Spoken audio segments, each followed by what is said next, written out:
जय हिंद दोस्तों, welcome to VIP civil गुरु। तो गाइज एक बहुत इंपॉर्टेंट टॉपिक पे आज हम लोग बात करने वाले हैं। अगर आप लोगों का सेकेंड अटेम्प्ट है, थर्ड अटेम्प्ट है और फोर्थ अटेम्प्ट है, अगर आप इन अटेम्प्ट वाले स्टूडेंट हो और आप एसएससी जेई की तैयारी कर रहे हो, तो आप लोग जरूर बताइएगा। आप लोग मेरी बात से अच्छे से रिलेट कर पाएंगे और जो फ्रेशर बंदे हैं वो इस चीज़ को समझ पाएंगे। अगर आप लोग कमेंट करोगे तो उनको भी लगेगा कि कहीं ना कहीं मैं ये चीज़ सही बोल रहा हूँ। तो आप लोगों को बताना पड़ेगा कि हाँ, ये जो चीज़ें मैंने बताई हैं इस वीडियो में वो कहीं ना कहीं चीज़ें सही हैं। राइट। देखो, यहाँ पर हम लोग आज बिगेस्ट रीजन की बात करने वाले हैं कि क्या फेलियर रहते हैं आप लोग के एसएससी जेईई एग्जाम में। आप किन रीजंस की वजह से जो है वो कंटिन्यूअसली फेलियर का सामना करते जा रहे हो। तो कुछ रीजंस हैं। हम लोग दो ही चीज़ों के बारे में बात करेंगे, एक डूज और एक डोंट्स। ठीक है, कि क्या करना है और क्या नहीं करना है। देखो, मोस्ट ऑफ द स्टूडेंट ना जब कॉलेज लाइफ में होते हैं तो उनको एसएससी जेईई के बारे में पता लगता है और वो टारगेट करते हैं, उनके जो टीचर्स होते हैं उनको बताते हैं और वो टारगेट करते हैं एसएससी जेईई एग्जाम को कि सर हमको एसएससी जेईई एग्जाम की प्रिपरेशन करना है। राइट। वो पढ़ते भी हैं, वो 3 साल 4 साल जो है अपने कॉलेज में, डिप्लोमा में, बीटेक में जो है मेहनत करते हैं और वो भी टारगेट करते हैं सीपीडब्ल्यूडी को। अच्छी बात है भाई, टारगेट करना चाहिए सीपीडब्ल्यूडी को। और भी डिपार्टमेंट होते हैं हमारे, एमईएस होता है, बीआरओ होता है, या सीडब्ल्यूसी सेंट्रल वाटर कमीशन होता है, ये सब हमारे डिपार्टमेंट होते हैं एसएससी में। लेकिन हम लोग इतना टारगेट करते हैं, ये अच्छी चीज़ है। लेकिन इसके बीच में पता क्या होता है, इसके बीच में जब आप प्रिपरेशन स्टार्ट करोगे ना, तो पता चलेगा कि आपके स्टेट गवर्नमेंट जॉब का कोई नोटिफिकेशन आई गया और आप जाओगे और उसकी स्ट्रेटेजी की वीडियो देखना शुरू कर दोगे कि इसको कैसे क्रैक करें। यहाँ से जो आपका मेन पाथ था ना, उससे आप भटक जाओगे और यहाँ पे जो है वो अपना देखना शुरू कर दोगे। कोई एसएससी का अदर एग्जाम आएगा, सपोज सीएचएसएल का एग्जाम आ गया, सर सीजीएल का भी एग्जाम दे लेता हूँ, क्या पता सीपीओ में ही हो जाए, एसएससी में नहीं हो रहा। फिर उसकी वीडियो देखना शुरू करोगे, सर 2 मंथ्स में कैसे क्रैक करें एसएससी सीजीएल को, 1 मंथ में कैसे क्रैक करें एसएससी सीजीएल को। तो भाई इस चीज को स्टॉप करो, ठीक है। मेरी आप लोगों से रिक्वेस्ट है, जो अपना टारगेट है ना, वो अपना टारगेट जो है वो डिसाइड रखो। हाँ, आप एक चीज यहाँ पे कर सकते हो, आप सिमिलर एग्जाम को टारगेट कर सकते हो। इसमें कोई दिक्कत नहीं है, आप सिमिलर एग्जाम को टारगेट कर सकते हो। उसका आपको एडवांटेज मिलेगा। उसका क्या एडवांटेज मिलेगा सर? उससे आप एग्जाम का प्रेशर हैंडल करना सीख जाओगे। प्लस आपका कॉमन सिलेबस है, आपने कॉमन सिलेबस के जो है वो एग्जाम को जो है वो टारगेट करा हुआ है। तो वो कहीं ना कहीं जो है आपको हेल्प करेंगे। आप अपने एग्जाम का सिलेबस देखो और उससे मिलते जुलते जो भी एग्जाम है उनको टारगेट करो। वो आपको हेल्प करेगा, टाइम मैनेजमेंट में आपको हेल्प करेगा। ठीक है, तो ये बहुत सारी चीज़ें हैं। अगर आप सिमिलर एग्जाम को और कॉमन सिलेबस के एग्जाम को अगर टारगेट करते हो तो नो डाउट आपको वहाँ पे एडवांटेज मिलेगा उस चीज़ का। लेकिन फिर भी जो आपका मेन टारगेट है उससे आपको नहीं भटकना है। आप पूरी मेहनत के साथ 5-6 महीने मेहनत करके दो तो सही यार एग्जाम एक बार, बिना किसी डिस्ट्रैक्शन के देखना, डेफिनेटली जो है वो सिलेक्शन होगा। राइट। देखो, 3 कॉमन मिस्टेक जो है वो स्टूडेंट करते हैं। इस चीज़ को आप लोग समझना, एक स्ट्रेटेजी को, एक टीचर को और एक बुक्स को लेकर के बहुत ज़्यादा जो है स्टूडेंट कन्फ्यूजन में रहते हैं।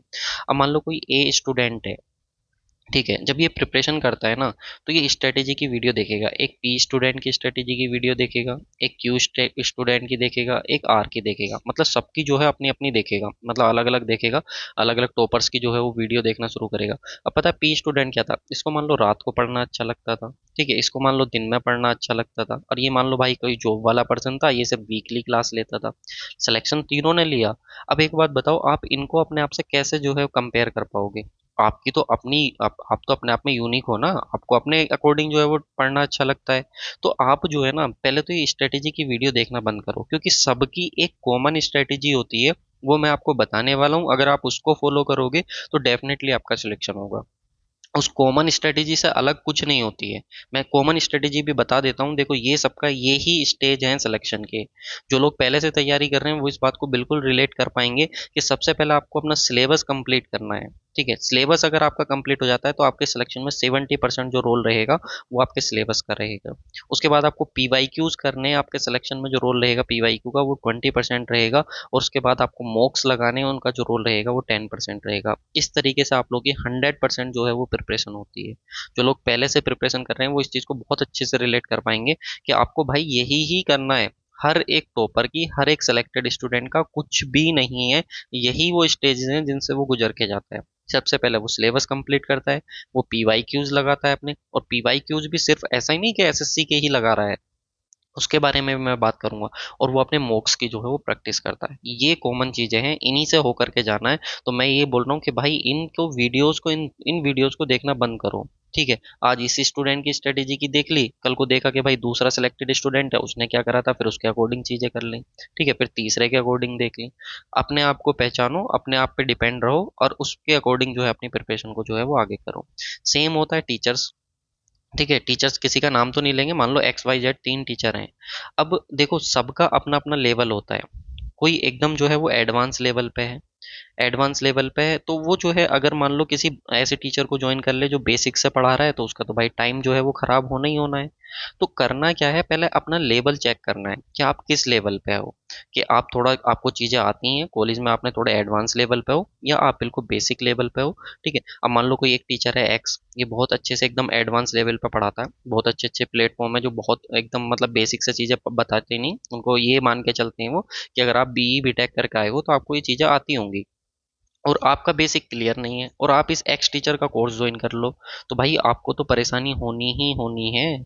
अगर मान लो ये कोई स्टूडेंट इस एक्स टीचर से पढ़ा था, तो इसकी अपनी यूनिक थी ना, ये अपनी एबिलिटी थी, आप अपनी एबिलिटी पहचानो कि आपकी क्या एबिलिटी है। अब मान लो आपने इसका देखा, फिर अगले दिन को आपके सामने वीडियो आ गई इस वाई टीचर की। अब आपको लगने लगा यार इस एक्स टीचर से तो ये वाई टीचर अच्छा पढ़ा रहा है क्योंकि ये बेसिक से पढ़ा रहा है। आपने एडवांस वाले का ज्वाइन कर लिया, आपका बेसिक अच्छा था ही नहीं। ठीक है, कुछ टीचर ऐसे भी होते हैं कि बिल्कुल बेसिक से लेके जाएंगे आपको एडवांस तक। भाई आपको अपनी चीजें पहचाननी है, अच्छे से रिसर्च कर लो, जिसका कंटेंट समझ में आता हो उसका कोर्स ज्वाइन करो, आराम से देख लो। वैसे यूट्यूब पे भी मैं मना नहीं करूंगा, यूट्यूब पे भी सारी चीजें हैं, लेकिन यूट्यूब पे दिक्कत क्या होगी कि आपको अलग हर सब्जेक्ट जो अलग अलग टीचर से जो है वो करना पड़ेगा। ठीक है, और उसके लिए बहुत ज़्यादा मेहनत लगेगी, क्योंकि बहुत सारे टीचर्स ऐसे हैं जिन्होंने यूट्यूब पे भी जो है वो चीज़ें पढ़ाई हुई है। अब देखो एक और चीज़ आती, बात आती बुक्स की। जैसे मैंने बताया पीवाईक्यू आप लोग का इंपॉर्टेंट है। अब मान लो ये तीन सेलेक्टेड स्टूडेंट थे। अब ये जो ए स्टूडेंट है जो प्रिपरेशन कर रहा है, इसने पी स्टूडेंट ने बताया कि भाई मैंने तो मेडी जी की पीवाईक्यू बुक लगाई थी। क्यू स्टूडेंट ने बताया मैंने तो सर आईएएस मास्टर की पीवाईक्यू बुक लगाई थी। आर वाले की वीडियो देखी तो उसने कहा मैंने तो सर यूथ वाली बुक लगाई थी पीवाईक्यू की। अब बताओ आप क्या करोगे, तीनों ही सेलेक्टेड स्टूडेंट है, तीनों ने ही अलग अलग लगाई थी। तो आपको भाई अपने अकॉर्डिंग आपको जज करना है, आपको तीनों बुकों को एनालाइज करना है। एनालाइज करने के बाद जो है आप लोगों को देखना है कि आपके अकॉर्डिंग कौन सी बुक सही बैठ रही है।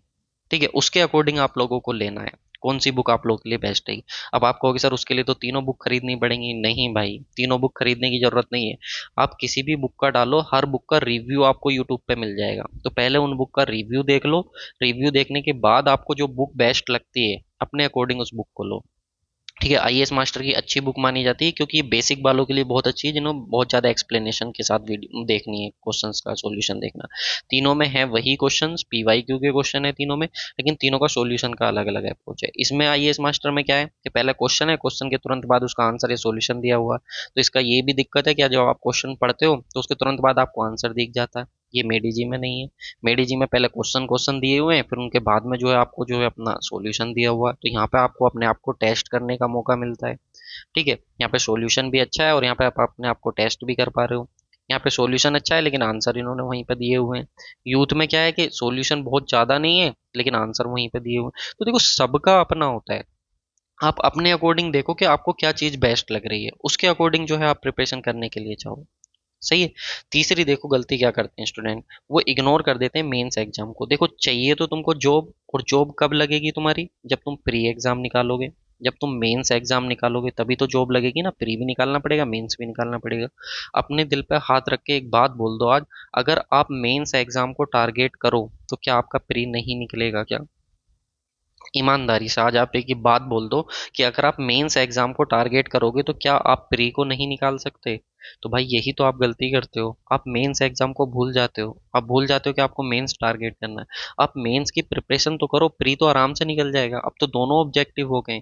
आप उस लेवल की तैयारी तो करो मेंस लेवल की, प्री डेफिनेटली निकलेगा। ठीक है, तो इस चीज को आपको ध्यान रखना है। और भाई दूसरी चीज मैं ये बोल रहा हूँ, चकाचौंध से बचो। ठीक है, कुछ ऐसे प्लेटफॉर्म है जो सिलेक्शन तो दे रहे हैं लेकिन अपना प्रचार नहीं कर पा रहे क्योंकि वो छोटे प्लेटफॉर्म है। कुछ ऐसे भी प्लेटफॉर्म है बहुत बड़े प्लेटफॉर्म है, सिलेक्शन एक दो का हो रहा है। ठीक है, नंबर ऑफ स्टूडेंट बहुत ज्यादा है, अगर इतने स्टूडेंट में से वो एक दो का सिलेक्शन दे भी दे रहे हैं तो कौन सी बड़ी बात है। और उनके पास भाई पैसा इतना है कि वो सिलेक्टेड स्टूडेंट को हायर कर ले रहे हैं और आपको दिखा दे रहे हैं कि हमारे यहाँ से सिलेक्टेड है। और ये सिलेक्टेड बंदे जो हैं वो ऐसे हैं कि पैसे ले ले रहे हैं भाई, पैसे लेके बोल दे रहे हैं कि हाँ सर हम आपके प्लेटफॉर्म से पढ़े थे।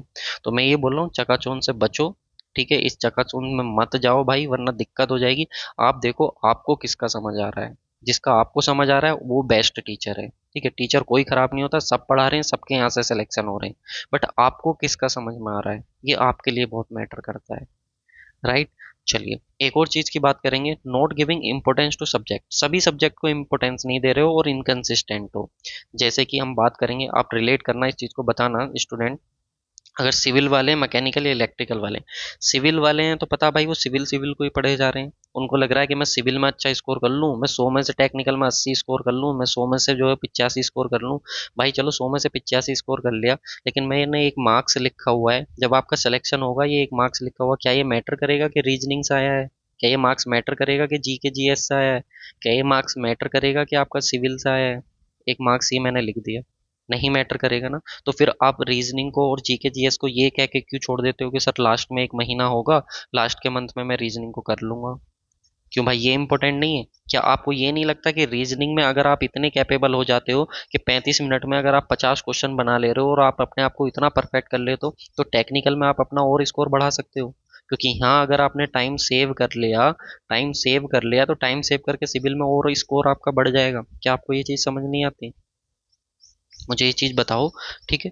तो भाई यहाँ पे तो खुद ब खुद स्कोर और बढ़ जाएगा, सिविल में क्वेश्चन करने का और टाइम मिल जाएगा आपको अगर आप रीजनिंग में टाइम बचा लोगे तो। और ये ऐसा नहीं कि आप एक महीने में लास्ट के सर एक मंथ में रीजनिंग कर लूंगा मैं, और लास्ट के एक मंथ में रीजनिंग करके जो 35 मिनट में 50 क्वेश्चन कर लूंगा, मैं लिख के दे रहा हूँ नहीं होंगे। अगर आप जेन्युइनली प्रिपरेशन कर रहे हो तो पहले दिन से जो है वो रीजनिंग पढ़ना शुरू करो। मत दो 2 घंटे, मत दो 1 घंटा, 30 मिनट तो दे सकते हो ना डेली, तो 30 मिनट दो ना, फिर मना किसने किया है आपको भाई? तो प्रिपरेशन करो, ठीक है। और ये मोटिवेशनल की वीडियो कुछ नहीं होगा जब तक अंदर से मोटिवेशन नहीं होगा, जब तक अपने आप को प्रूव करने का जुनून आपके अंदर नहीं होगा, तब तक कुछ नहीं होने वाला है। ये चीज़ आप ध्यान रखना। तो मैं फिर से बोलूंगा, अगर इतनी बात आप समझ पाएगा तो भाई तीन ही चीज़ें हैं सिलेक्शन की। इन तीन फेज से जो स्टूडेंट जितना जल्दी गुजरेगा उतना जल्दी वो सिलेक्शन लेगा। पहले सिलेबस कंप्लीट करो अपना अच्छे से, उसके बाद पीवाईक्यूज बनाओ, जो बुक आपको बेस्ट लगती है उसके अकॉर्डिंग, जो अपने आपको आप जिस स्टेज पे पाते हो उसके अकॉर्डिंग पीवाईक्यू बुक बनाओ। फिर उसके बाद मॉक्स लगाओ, मॉक्स इतने लगा दो, इतने लगा दो कि एग्जाम जिस दिन दे रहे हो ना उस दिन पता ही नहीं लगे कि हाँ भाई इतनी प्रैक्टिस है कि मजा आ गया एग्जाम देने में। उस टाइप का कॉन्फिडेंस होना चाहिए, समझ रहे हो? तो ये चीज़ आपको ध्यान रखनी है। तो फिर से वही मैं बोलूँगा, आपको कंप्लीट सिलेबस करना है। पीवाईक्यू आप एसएससी जेई के ही, सिर्फ ऐसा नहीं कि एसएससी जेई के पीवाईक्यू के ऊपर ही आप डिपेंड हो, अदर स्टेट जेई और एई के, क्योंकि मैंने बोला कि आप दिमाग में मेंस को रख के प्रिपरेशन करो। मेंस को रख के प्रिपरेशन करोगे तो सिंपल सी बात है, आप एई के एग्जाम भी बनाओगे, क्वेश्चन बनाओगे, आप ईएससी के प्री के क्वेश्चन भी बनाओगे, आप गेट के 1 मार्क्स वाले क्वेश्चन भी बनाओगे। जब आप इतना प्रिपरेशन करोगे तो भाई क्या प्री नहीं निकलेगा? ऑटोमेटिक ही टेक्निकल में 80+ स्कोर आ जाएगा आपका, अगर आप मेंस को लेकर के तैयारी करोगे। एक बार करके तो देखो चीज़ों को, ठीक है। और आप सिमिलर एग्जाम को टारगेट कर सकते हो, जैसा मैंने पहले भी बोला, क्योंकि आप सिमिलर एग्जाम को टारगेट करोगे तो उससे, और मॉक अगर आप दोगे तो इससे आपको प्रेशर हैंडलिंग की जो कंडीशन आपकी रहती है वो आपकी दूर हो जाएगी। और सिटिंग जो बैठने की 2-3 घंटे की एग्जाम में बैठने की भी तो हैबिट होनी चाहिए ना भाई, इतने लगातार। तो वो चीज़ आप लोग की जो है वो बहुत ज़रूरी है, तो ये आपको सब प्रैक्टिस से आएगी। और याद रखना, करंट अफेयर में ज़्यादा टाइम मत देना, जनवरी से सितंबर तक करो, क्योंकि आपको भी पता है कि अक्टूबर में आपका एग्जाम होने वाला है, तो मंथली करंट अफेयर आप रेफर कर सकते हो, वो सफिशियंट है। या कोई बुक ले लो, बहुत लंबी लंबी चौड़ी चौड़ी क्लास लेने की ज़रूरत नहीं है करंट अफेयर की, ये चीज़ ध्यान रखना। और एक बहुत इंपॉर्टेंट चीज़ जो मैं अपने लिए यूज करता हूँ, ठीक है, और मैंने अपने टाइम पे भी यूज करी थी, चेक लिस्ट, ठीक है, मार्क एज कंप्लीट, इसके बारे में मैं आपको एक सेपरेट वीडियो बना करके दूंगा जो आपको बहुत हेल्प करेगी सिलेक्शन के लिए। ये चीज़ नहीं मिलेगी भाई, ये चीजें वही बता सकता है जो फेस करता है, जिसने तैयारी करी है, ठीक है, वरना सब कोर्स बेचने में लगे हुए हैं।